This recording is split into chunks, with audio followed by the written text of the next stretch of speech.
जय श्री राम आदरणीय मित्रों, कैसे हैं आप? मैं लक्ष्मीपुत्र डॉक्टर कुमार गणेश जयपुर बीकानेर से प्रणाम। तो तैयार हैं आप आज का किस्सा सुनने के लिए? मैं तो तैयार हूँ सुनाने के लिए। भाई तभी तो आया हूँ पूरी तरह तैयारी के साथ में। किस्सा बिल्कुल यहाँ मेरे सामने साकार है, यहाँ है, पूरी तरह से मेरे आस-पास, मेरे अंदर-बाहर छाया हुआ है।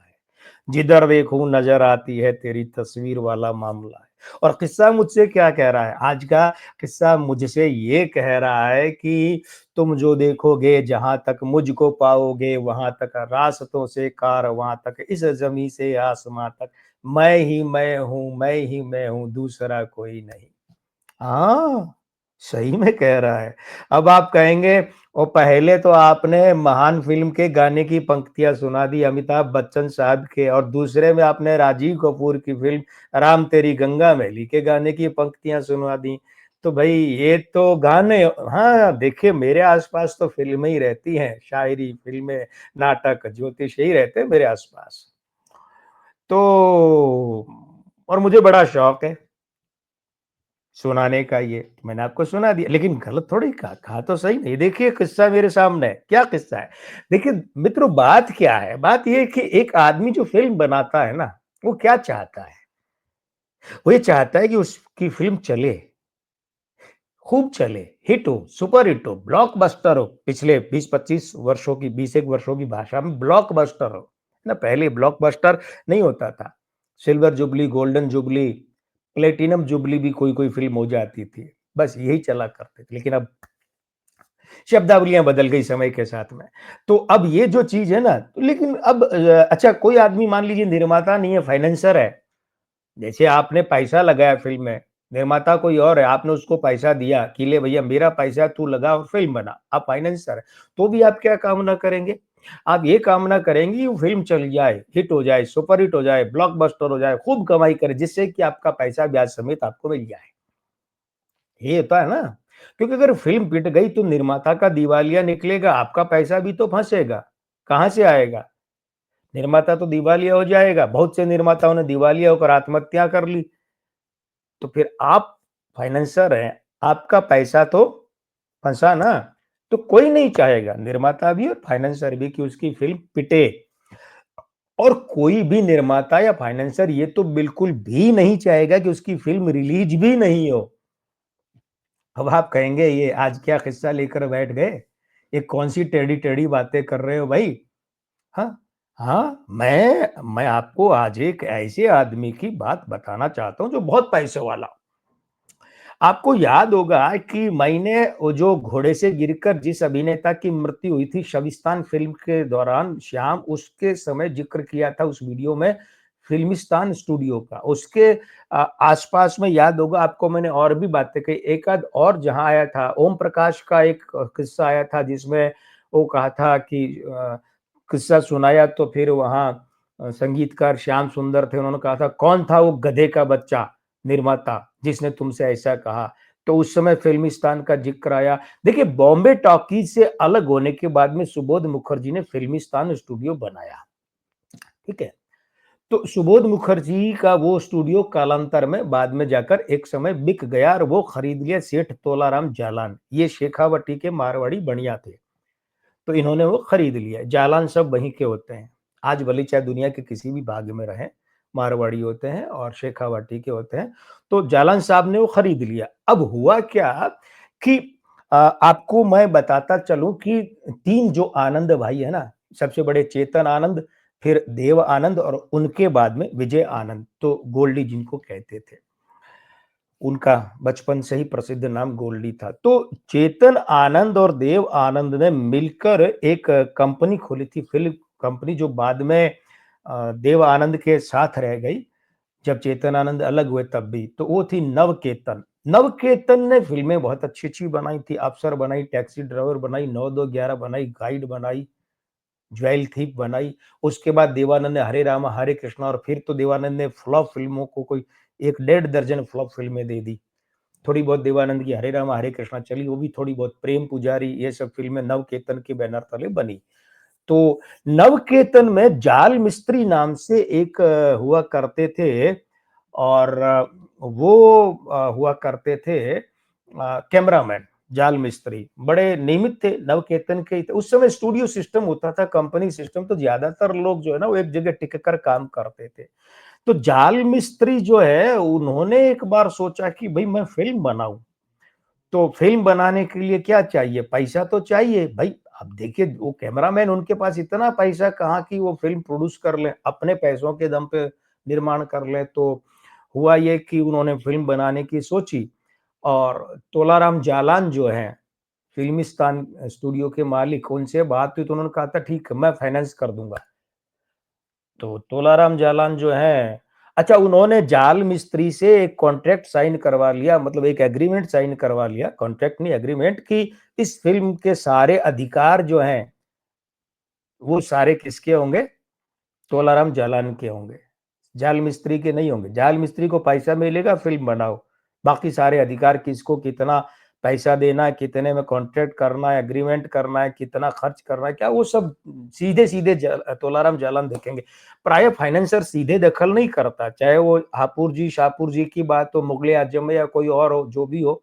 लेकिन यहाँ उन्होंने एग्रीमेंट किया कि मैं ही सब सँभालूँगा। ठीक है, जाल मिस्त्री को पैसे से मतलब था, उन्होंने देव आनंद और आशा पारेख को लिया फ़िल्म में, और फ़िल्म का नाम था कहीं और चल। तो उन्होंने स्टोरी बोर्ड बनाया, बोर्ड, और उसपे स्टोरी आई, स्टोरी पे स्क्रिप्ट आई, और गोल्डी ने लिखी थी फ़िल्म वो, विजय आनंद ने।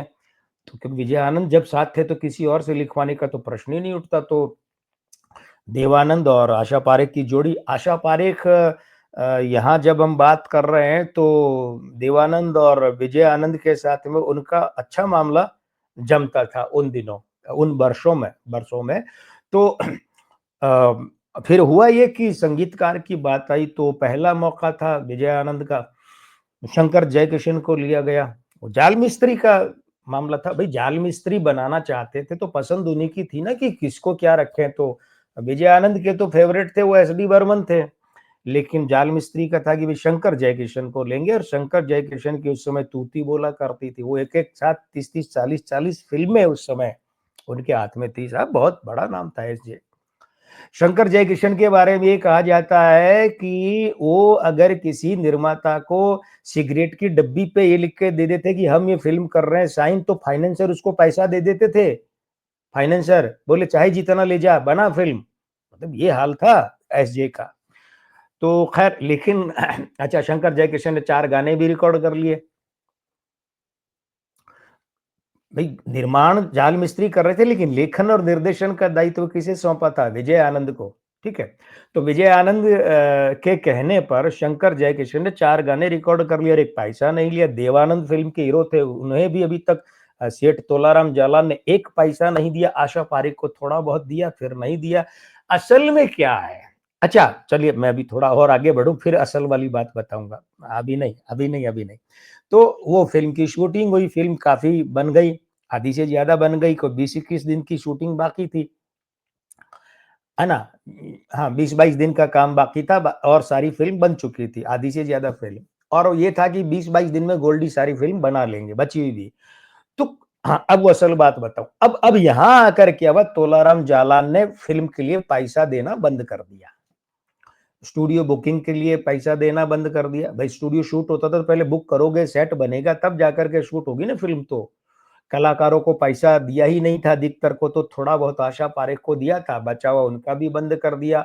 अब देवानंद कहते, भई पैसा तो, वो तो ख़ैर एक दिन कहा, अच्छा, देवानंद ने नया घर खरीदा था, नई कार खरीदी, पैसा चाहिए था, वो खरीदना चाहते थे, नया घर और नई कार, पैसा चाहिए था। तो वो सेठ तोलाराम जालान को बोले, सेठ जी पैसा दो। तो सेठ जी ने कहा घर आकर ले जाना। वो एक लंबा प्रकरण है, लेकिन जैसे-तैसे वो घर गए, वहाँ से पैसा ले आए। मगर हुआ क्या? ये तोलाराम जालान ने एकाएक ये पैसा लगाना बंद क्यों कर दिया? हुआ ये कि तोलाराम जालान को फ़िल्म तो पूरी बनाकर रिलीज़ करनी नहीं थी। तोलाराम जालान ये चाहते ही नहीं थे कि फ़िल्म पूरी हो, बने, रिलीज़ और हिट हो जाए, क्योंकि उनके यहाँ आयकर, इनकम टैक्स संबंधी कुछ मामले गड़बड़ाए हुए थे और वो उन्हें सेटल करने थे। अब सेटल करना तो क्या होता है? सेटल करने के लिए ये होता है कि भई आप एक फ़िल्म को बनाओ, उसमें खूब सारा पैसा खर्च दिखा दो और फ़िल्म को अधकचरी में ही छोड़ दो, पैसा डूबत खाते में दिखा दो। भई फ़िल्म बनी ही नहीं, तो कमाई का तो सवाल ही नहीं उठता ना। तो आप शो कर दो, दिखा दो कागज़ों में कि भई फ़िल्म ये हमारी जो है बीच में ही बंद हो गई और इसमें खूब सारा पैसा बर्बाद हो गया, तो जो इनकम टैक्स में झोल-झाल आ रहा था वो इधर एडजस्ट हो जाएगा। तो तोलाराम जालान का उद्देश्य तो ये था और जाल मिस्त्री भोले आदमी वही जाल में फँस गए कि सेठ जी फ़िल्म बनवा रहे हैं मुझसे, मैं निर्माता हूँ, सेठ जी पैसा दे रहे हैं। आशा पारेख ने कहा गोल्डी से, गोल्डी पैसा, बोले जाओ जालान से ले लो। शंकर जयकिशन ने कहा कि गोल्डी जी आपके कहने से हमने 4 गाने रिकॉर्ड कर लिए, 1 पैसा नहीं लिया अभी तक। जबकि शंकर जयकिशन पहले पैसा रखवाते थे, फिर गाने करते थे, गानों के रिकॉर्डिंग के समय शेष पैसा भी ले लेते थे। तो गोल्डी ने कहा जाओ जालान से वसूल करो, 1 पैसा मत छोड़ना। तो तबीयत और व्यवहार तो जाल मिस्त्री का बहुत बढ़िया था, उनके लिए लोग काम करने को तैयार थे, यूनिट वाले, टेक्निकल जो लोग हैं वो भी, दूसरे भी, लेकिन जालान तो फाइनेंसर थे, उनका पैसा कौन छोड़े? तो हुआ क्या कि आखिरकार जो है वो जालान ने ये रणनीति अपनाई, रोज सुबह कलाकार गोल्डी मतलब निर्देशक विजय आनंद और पहुँचते स्टूडियो, तो स्टूडियो जो है वो फ्लोर बुक नहीं होता, शूटिंग कैंसल और वो घर आ जाते, शूटिंग कैंसल, घर आ जाते। तो इस तरीके से वो फ़िल्म डब्बा बंद हो गई। उसके बाद जो है गोल्डी यानी विजय आनंद विदेश गए हुए थे और वहाँ उन्हें खबर लगी कि तोलाराम जालान ने किसी तरीके से डुप्लीकेट आर्टिस्ट बुलाए और वो शूट बचा हुआ थोड़ा बहुत उल्टा-सीधा कर करा के और जो डबिंग आर्टिस्ट है उनसे डबिंग करवा ली सारे कलाकारों की, क्योंकि डबिंग तो हुई नहीं थी ना, फ़िल्म ही पूरी नहीं बनी और उन्होंने फ़िल्म रिलीज़ की और जो पहला शो होता है मैटिनी का, मैटिनी शो में रिलीज़ करके उतार ली फ़िल्म। पहले दिन एक शो में रिलीज़ करके उतार ली, उसे सुपर फ्लॉप दिखा दी और उसमें खूब सारा पैसा खर्च करना दिखा दिया। तो ये व्यावसायिक कलाबाज़ी थी जिसके कारण से वो तोलाराम जालान चाहते ही नहीं थे कि फ़िल्म बने या रिलीज़ हो और रिलीज़ होकर के हिट हो गई तो क्योंकि वो अगर मान लीजिए हिट हो जाती तो मुसीबत हो जाती, इनकम टैक्स पहले से एडजस्ट करना पड़ता है रुपये को, फिर कमाई और दिखाते, ऐसी तरीके से एक फ़िल्म और बनी थी। बस मैं चलते-चलते उसकी बात करके निपटा लूँ, उसकी बात विस्तार से फिर कभी करूँगा। किशोर कुमार साहब के यहाँ पर क्या हुआ कि ये इनकम टैक्स का ऐसे ही कुछ झोल आ गया था, तो उन्हें चाहिए था एक फ्लॉप फ़िल्म का नज़ारा। मतलब एक फ्लॉप फ़िल्म चाहिए थी कि जिसमें वो दिखा सके कि भई इतना पैसा मेरा इसमें खराब हो गया, बर्बाद हो गया, तो इनकम टैक्स वाला मामला, वो कमाई एडजस्ट हो जाती। तो किशोर कुमार साहब ने अपने मंझले भाई अनूप कुमार और बड़े भाई दादा मुनि अशोक कुमार को लेकर, मधुबाला को लेकर, एसडी बर्मन और मजरू सुल्तानपुरी को संगीतकार और गीतकार लेकर एक फ़िल्म बनाई। फ़िल्म इसलिए बनाई थी कि अशोक कुमार जो है वो इतना बड़ा अकेले का उनका मार्केट नहीं है, मधुबाला का चलो ठीक है जैसे भी हो और किशोर कुमार तो वो एक्टर तो बड़े अच्छे थे लेकिन स्टार कास्ट स्टार वैल्यू उतनी नहीं थी ना कि फ़िल्म उनके नाम से चल जाए। तो रिलीज़ तो की थी फ्लॉप होने के लिए लेकिन वो फ़िल्म थी चलती का नाम गाड़ी और सुपर हिट हो गई। अब किशोर कुमार को इनकम टैक्स के लिए पैसे एडजस्ट करने में बड़ी मुसीबत हो गई। तो तोलाराम जालान ऐसे चाहते ही नहीं थे। इसलिए तोलाराम जालान ने वो फ़िल्म इस तरीके से पूरी की और एक शो में चढ़ाकर उतार ली और उसे फ्लॉप बल्कि सुपर फ्लॉप महा बर्बाद फ़िल्म दिखाकर अपना जो भी करना था पैसे का एडजस्टमेंट कर लिया। अब आप सोचेंगे ये क्या बात हुई भाई? आदमी खुद ही अपनी फ़िल्म फ्लॉप करना चाहे, करवाना चाहे। लेकिन मैं अपना ये किस्सा और ये वीडियो फ्लॉप नहीं करवाना चाहता। मैं चाहता हूँ मेरा ये किस्सा, मेरा ये वीडियो आपकी बदौलत सुपर हिट रहे, सुपर डुपर हिट रहे, ब्लॉकबस्टर रहे। तो आपको क्या करना है, ये वीडियो पसंद आया है तो पसंद कीजिए ना और अगर ये चैनल अगर आपको पसंद आया है तो इसको सब्सक्राइब कीजिए और वो घंटी वाला चिन्ह दबा दीजिए, है ना? तो फिर चलूँ और क्या कहूँ, यही कहूँ भई अगले वीडियो में अगला किस्सा लेकर भी तो आना है, कोई यहीं थोड़ी बैठे रहना। आज का किस्सा खत्म, खेल खत्म, पैसा हजम, चलता हूँ मैं आपका दोस्त डॉक्टर कुमार गणेश यानी कि लक्ष्मीपुत्र डॉक्टर कुमार गणेश, जयपुर बीकानेर से। प्रणाम।